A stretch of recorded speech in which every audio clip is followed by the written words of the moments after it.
नमस्कार। अपने आप में बड़ी खबर दतिया से, जहां पर लगातार ये अनुमान लग रहा था कि बीजेपी यहां पर बड़ी जीत दर्ज कर सकती है और पहले राउंड में ये लगा भी कि बीजेपी यहां पर आगे अपनी बढ़त बना सकती है, लेकिन दूसरे राउंड तक आते आते बीजेपी पिछड़ती हुई दिखाई पड़ी और तीसरे राउंड में तो कांग्रेस पार्टी ने यहां पर अच्छी खासी बढ़त बना ली है। यानी दतिया के ऊपर बीजेपी जिस तरह का प्रभाव जमाना चाह रही थी उस तरह का प्रभाव दिखाई नहीं पड़ रहा है फिलहाल तो, क्योंकि अगर हम आंकड़ों की बात करें तो तीसरे राउंड तक आते आते कांग्रेस पार्टी लगभग 5000 वोटों के साथ में नंबर 1 पोजीशन पे है। बीजेपी की बात करें तो बीजेपी 4200 वोटों के साथ में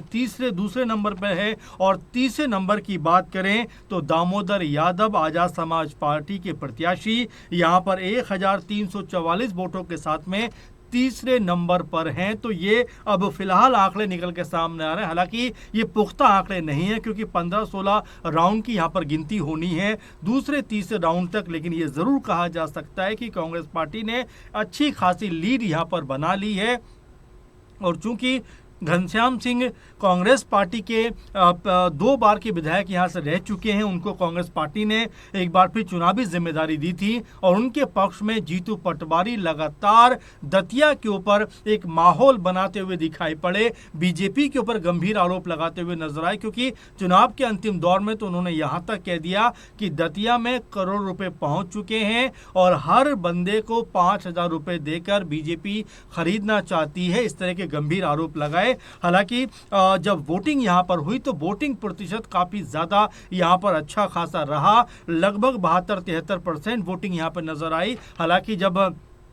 2023 के चुनाव हुए थे उस समय 80% के आसपास वोटिंग दिखाई दी, लेकिन अगर उपचुनावों की बात करें और बांकीपुर से तुलना करें जहां पर महज 35% के आसपास वोट पड़े थे, और लेकिन अगर हम दतिया की बात करें, दतिया पे एक तरीके से 72-73% की वोटिंग हुई थी और उसी का परिणाम है कि अब यहां पर जब रिजल्ट आना शुरू हुए तो उसमें कांग्रेस पार्टी की यहां पर बढ़त जो है वो अब बढ़ती हुई दिखाई पड़ रही है। लगातार जो आंकड़ा है वो अब बढ़ता हुआ दिखाई दे रहा है, क्योंकि कांग्रेस पार्टी के हक में तकरीबन तीसरे राउंड तक 5000 से ज्यादा जो वोट हैं वो आ चुके हैं और वहीं बीजेपी 42-4300 वोटों के आसपास है, यानी लगभग 700-800 वोटों की लीड घनश्याम सिंह ने ले ली है। और जब पहले राउंड में बीजेपी प्रत्याशी आशुतोष तिवारी आगे थे, उस वक्त जब नरोत्तम मिश्रा से बात की जा रही थी उन्होंने कहा कि हमने तो पहले ही कह दिया था कि बीजेपी यहां पर बाजी मारेगी, इसका कोई दूसरा जो है विकल्प नहीं है, बीजेपी ही चुनाव जीतेगी और तमाम सारी बातें करते हुए दिखाई पड़े। राजेंद्र भारती को कांग्रेस पार्टी ने जिस तरह से कल ही उनको पार्टी से निकाल दिया, उनके ऊपर भी उन्होंने कहा कि उनको तो कांग्रेस पार्टी को पहले ही बाहर निकाल देना चाहिए था जब उनके ऊपर मामला आया था, लेकिन कांग्रेस पार्टी ने ऐसा नहीं किया। अब जब ये पूरा का पूरा मामला सामने आया, क्योंकि घनश्याम सिंह को लेकर भी आपस में तनातनी का माहौल बनता हुआ दिखाई पड़ा था, क्योंकि घनश्याम सिंह ने यह तक कहा कि राजेंद्र भारती ने पैसे लेकर यहां पर चुनाव जो है वो बीजेपी को जितवाने का काम किया या बीजेपी के हक में चुनाव को ले जाने का काम किया। लेकिन अब जो पूरे का पूरा आंकड़ा निकल के सामने आ रहा है उसमें कम से कम ये अब बात स्पष्ट हो रही है कि बीजेपी यहां पर ना सिर्फ पिछड़ रही है, बल्कि जिस तरह से बीजेपी के कई दिग्गज जो नेता थे, चाहे शिवराज सिंह चौहान की बात करें, ज्योतिरादित्य सिंधिया की बात करें या फिर मुख्यमंत्री जो है मोहन यादव की बात करें, सभी एक तरह से पुरजोर तरीके से प्रयास कर रहे थे कि आशुतोष तिवारी के पक्ष में माहौल बनता हुआ दिखाई पड़े। लेकिन वोटों की गिनती जिस तरह से आगे बढ़ रही है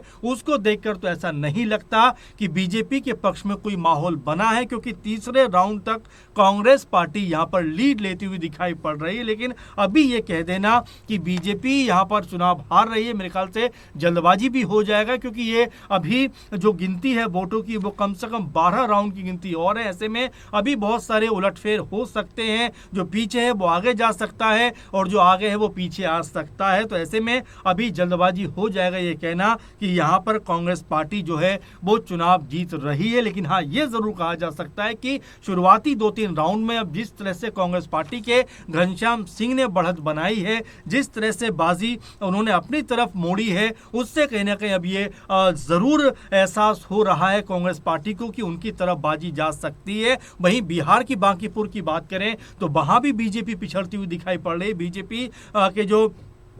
प्रत्याशी नीरज सिन्हा 1400-1500 वोटों से पीछे चल रहे हैं प्रशांत किशोर से। और दतिया की बात करें तो यहां पर भी 700-800 वोटों से तकरीबन बीजेपी के जो प्रत्याशी हैं वो अब पीछे चले गए हैं। तो ऐसे में अब ये जो गिनती का आंकड़ा है बड़ा इंटरेस्टिंग होता हुआ दिखाई पड़ रहा है। और अभी जब लगातार रुझान सामने आ रहे हैं, लगातार जो वोटों गिनती हो रही है उसमें जो प्रत्याशी आगे पीछे हो रहे हैं उसको लेकर एक एक्साइटमेंट कहीं ना कहीं जो समर्थक है उनके अंदर ये बनती हुई दिखाई पड़ती है। दतिया को लेकर ये खबर भी सामने आई कि जहां पर काउंटिंग होनी थी, मतगणना होनी थी और स्ट्रांग रूम के बाहर कांग्रेस पार्टी के तमाम जो कार्यकर्ता थे वो जो है लगातार मुस्तैदी के साथ में डटे रहे ताकि कोई गड़बड़ ना हो सके। और अब यहां पर जब आज सुबह से जब वोटों की गिनती शुरू होना जो है शुरुआत उसकी हुई और उसमें शुरुआत में अगर देखा जाए तो बीजेपी की तरफ से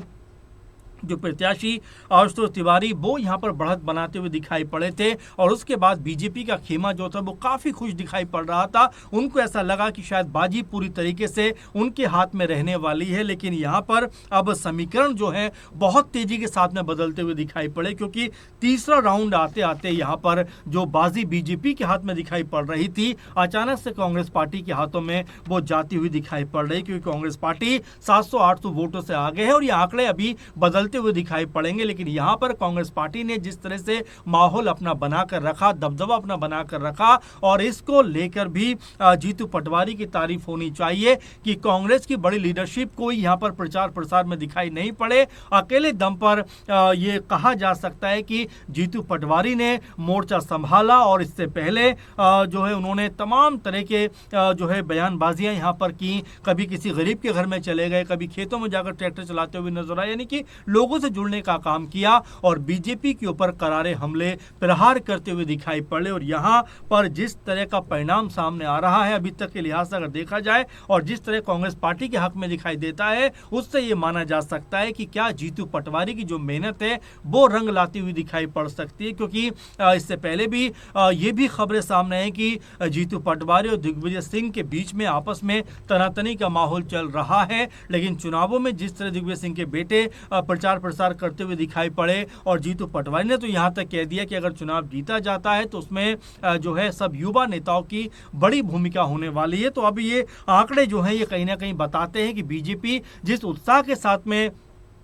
दतिया के ऊपर चुनाव में उतरी थी उनका उत्साह कहीं ना कहीं उनके ऊपर भारी पड़ता हुआ दिखाई इसलिए पड़ रहा है क्योंकि नरोत्तम मिश्रा का टिकट काटकर आशुतोष तिवारी को टिकट दिया जाना अपने आप में ये बता रहा था कि बीजेपी क्या कोई बड़ा और गलत कदम तो नहीं उठा रही है, क्या अपने हाथ में आई हुई बाजी कहीं फिर से जो है जो कांग्रेस पार्टी की तरफ तो लेकर नहीं जा रही। क्योंकि अगर यहाँ पर नरोत्तम मिश्रा होते तो एक बड़ा इम्पैक्ट क्रिएट होता हुआ दिखाई पड़ता, क्योंकि भले ही चुनाव आशुतोष तिवारी लड़ रहे थे लेकिन पूरा मोर्चा नरोत्तम मिश्रा ने संभाला हुआ था। वैसे में अगर यहां बीजेपी प्रत्याशी की हार होती है और कांग्रेस प्रत्याशी की जीत होती है तो इसमें भी नरोत्तम मिश्रा को लेकर जो है बीजेपी की तरफ से जाहिर बात है कि बयानबाजी हो सकती है, क्योंकि उनका प्रभाव वहां पर था। उनके समर्थक जिससे नाराज हुए, क्या यह भी अनुमान लग सकता है कि उनकी तरफ से वोट नहीं पड़े। अब ऐसे में तमाम तरह की बातें हैं, तमाम तरह के कयास हैं, लेकिन जिस तरह से अब ये पूरा माहौल बन रहा है, जिस तरह से अब ये पूरा समीकरण निकल के सामने आ रहा है उसमें